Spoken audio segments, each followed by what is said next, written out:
বগুড়ার সান্তাহারে ৯টি বগি লাইনচ্যুত হওয়া নীলসাগর এক্সপ্রেস ট্রেনটি উদ্ধারে ১২ ঘন্টা সময় লাগতে পারে।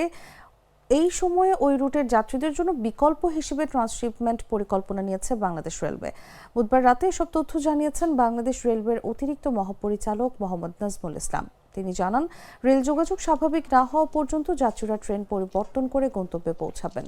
রেলপথ মন্ত্রণালয় জানিয়েছে, নীলসাগর এক্সপ্রেসের লাইনচ্যুত ৯টি বগি উদ্ধার করতে ১২ ঘন্টার মতো সময় লাগতে পারে।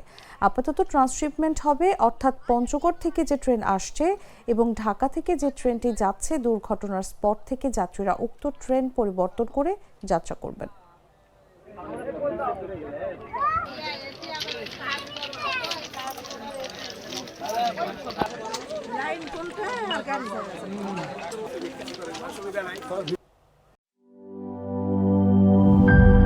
গ্লিটারের টুইন লেমন ও অ্যান্টিব্যাকটেরিয়াল ফর্মুলা বাসনকে চকচকে জীবাণুমুক্ত করে আমাদের দেয় গ্লিটার গ্যারান্টি।